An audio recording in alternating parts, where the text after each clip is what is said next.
Bonjour à toutes et à tous, ici Ace de Newspade. Et aujourd'hui, on se retrouve pour le top 10. Donc c'est le truc qui a été le plus demandé, le format qui a été le plus demandé. Du coup, je vais le faire. Mais avant, je vais remercier ceux qui se sont abonnés à ma chaîne. Parce que je leur avais demandé de regarder et ils se sont abonnés. Voilà. Donc un grand merci à eux. Et du coup, c'est pour ça que je redeviens très actif. C'est pour les remercier et pour qui ne regrettent pas leur choix. Donc, on va passer au générique. Et bon visionnage. Allez.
Bon, on va pouvoir enfin commencer le top 10 sur les 10 fruits du démon les plus cheatés. Alors,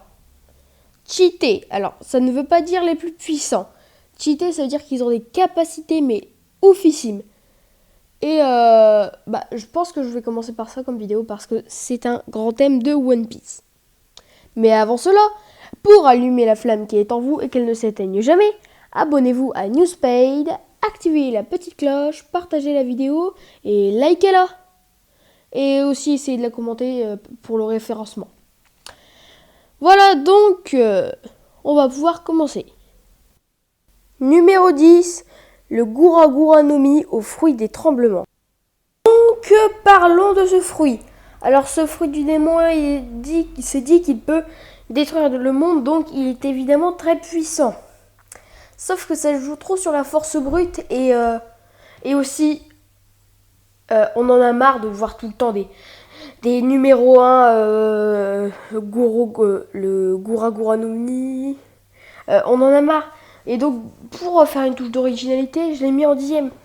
Parce que je trouve qu'en fait il est assez surpuissant, mais il y a des fruits qui peuvent le surpasser.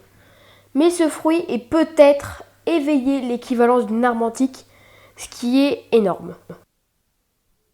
Numéro 9, le Pika Pika no Mi ou le fruit luminescent. Bon, pour le Pika Pika no Mi ou fruit luminescent, par contre je comprends pourquoi on dit Pika Pika no Mi parce que luminescent c'est beaucoup trop chaud comme nom. Alors ce fruit c'est simplement un des plus puissants Logia et un des plus pétés, le fruit de la lumière.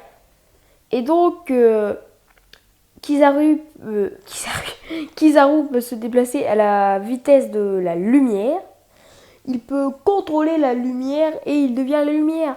Alors si on apprend un peu de Ryuo et de fluide perceptif avancé, tu peux carrément devenir le roi des pirates. C'est un des meilleurs fruits. Alors pourquoi je le mets si bas? Parce que c'est un Logia et qu'il a quand même des faiblesses qui sont pas du tout contestables. comme, allez, j'en prends une au pif, Kizaru qui n'utilise pas bien son fruit.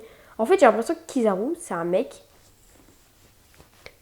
qui a mangé un fruit du démon et qu'il est devenu amiral comme ça juste en le mangeant. C'est pour montrer la puissance de ce fruit. Mais je le mets plus bas parce que avec les fruits qui sont dessus, on peut carrément passer au niveau Yonko. Mais si jamais Kizaru éveille son fruit et qui fait un entraînement intensif, il peut devenir facilement le roi des marines. Ouais, le roi des amiraux, le roi des marines, comme tu veux. Bon bah voilà. Numéro 8, le Yami Yami Nomi ou le fruit des ténèbres. Alors passons au pouvoir du Yami Yami Nomi. Quand l'utilisateur du Yami Yami Nomi touche un autre utilisateur de pouvoir, son pouvoir est annulé jusqu'à ce qu'il le lâche. Ensuite, le Yami Yami Nomi permet de tout aspirer et de tout recracher sous forme détruite grâce à un trou noir. Selon certaines théories, le Yami Yami Nomi pourrait aspirer plusieurs fruits du démon. Donc il est super fort, c'est un Logia et tout, et ça c'est vraiment pété. Mais ce que beaucoup de gens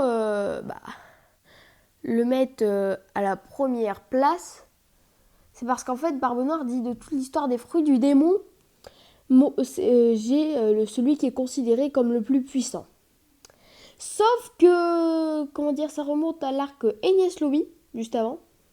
Eh bien, Rob Lucci dit que, ou Kaku, un autre membre du CP9, il dit que ces fruits ne sont pas mentionnés dans l'encyclopédie, il paraît que ça arrive souvent. Donc admettons, il n'y a que sur les 130 fruits de One Piece, il n'y en a que 40 qui sont dans une encyclopédie. Ah bah c'est plus facile d'être premier. Mais voilà, donc c'est une des grosses raisons pour laquelle le Yami Yami Nomi est mis en premier. Mais moi je ne pense pas qu'il est si pété que ça, que les théories sont fausses. Mais il est malgré tout extrêmement cheaté. Numéro 7, le Tori Tori Nomi modèle Phoenix ou le fruit du volatile version Phoenix. Donc ce fruit est un Zoan mythique. Donc un Zoan mythique, rien que ça, c'est plus puissant, voire plus rare qu'un Logia. Et donc Marco a mangé un des prétendants au plus des puissants des Zoans mythiques. Déjà, Marco peut voler. Il peut se transformer en phénix recouvert de flammes bleues qui régénère son corps quand il est blessé. Il encaisse tout, mais il se régénère. C'est du style il n'y a pas le temps d'être tabassé en fait. À part quand lui inflige des menottes en granit marin. Donc ça veut dire que Marco, il a tout simplement un fruit surpuissant. Et ce fruit permet aussi de régénérer les autres grâce aux flammes bleues qu'il produit, sans même être transformé. OMG, on se rend compte de la puissance de ce fruit? C'est inhumain. Numéro 5, le Holo Holo Nomi ou fruit de l'ectoplasme. Ce fruit est pour moi un des plus sous-estimés de l'œuvre. Parce que ce fruit, il faut pas l'oublier, il a one-shot tout l'équipage, sauf Usopp qui est pessimiste. Vous vous rendez compte, ce fruit permet de devenir roi des pirates. Non mais là, tout à l'heure je dis c'est trop cheat, mais là on est au-dessus à un tel point. Parce que si jamais Perona s'entraîne et qu'elle s'amuse à développer son acquis et avec Riley, désolée mais elle est surpuissante. Heureusement que Monsieur Ichiro Oda a trouvé une excuse citée dans le courrier des lecteurs pour faire qu'elle obéisse à Moria. Parce que sinon, en vrai, Perona, c'est la big boss en fait. Moria, c'est qu'un figurant. Non, mais je dis ça parce que ce fruit est super cheat. Il faut comprendre. Relisez le tome 48 de l'arc Frailer Barks et vous comprendrez. Il permet de créer des fantômes qui enlèvent toute motivation, toute volonté. Sauf que dans un manga où la volonté est un des plus grands points forts des héros, ça fait mal. Après, il y a aussi des fantômes qui explosent, des combos et tout. Donc ce fruit est super cheat. Mais Il y a malgré tout quelques faiblesses comme Usopp qui résiste aux négatifs holo et d'autres fruits qui sont supérieurs. Mais je voulais accentuer le point sur ce fruit parce que c'est un de mes fruits préférés et qu'il est beaucoup trop sous-estimé. Numéro 4 avec égalité, le Nikyu Nikyu no Mi ou fruit des coussinets et le Soru Soru no Mi ou fruit de l'âme. Mesdames et messieurs, il y a égalité. Je n'arrivais pas à mettre le fruit des coussinets au-dessus du fruit des âmes ou le fruit des âmes au-dessus du fruit des coussinets. Mais malgré tout, on a plutôt tendance à mettre le fruit des âmes au-dessus de celui des coussinets, tout simplement parce que c'est celui de Big Mom et donc d'un empereur. Donc on va d'abord commencer par le Nikyu Nikyu no Mi, ou le fruit des coussinets. Ce fruit est super puissant par rien que ce concept, parce que il peut repousser tout, dans le sens propre comme dans le sens figuré. C'est-à-dire qu'il peut repousser des objets matériels et des substances immatérielles, si vous suivez ce que je dis. Ce qui fait qu'il peut repousser des choses comme la douleur, je sais pas, peut-être d'autres options qu'on n'a pas encore vu dans le manga et tout. Et donc c'est pour ça que Kuma il est devenu super puissant. Bon, ce fruit mériterait une vidéo entière tellement il est cheaté, mais je vais pas le faire et je vais passer au Soru Soru no Mi ou fruit des âmes. Le fruit de Big Mom est archi cheat. Il peut prélever les âmes, en mettre dans des êtres inanimés, les homies. Et du coup, Big Mom, elle s'est constituée carrément une armée avec ça. Et c'est super cheaté. Elle pourrait même redonner de l'espérance de vie à des gens et tout, qui sont sur le point de mourir et tout. Big Mom pourrait presque devenir quelqu'un d'immortel grâce à ce fruit. Et on comprend parfaitement pourquoi je l'ai mis à cette position du classement. Numéro 2, le Ope Ope no Mi ou fruit du bistouri. Alors je ne veux pas créer débat, mais ceci est mon avis. Pour moi, le fruit du bistouri n'arrive que numéro 2 de tous les fruits du démon au monde. Bon, c'est déjà pas mal.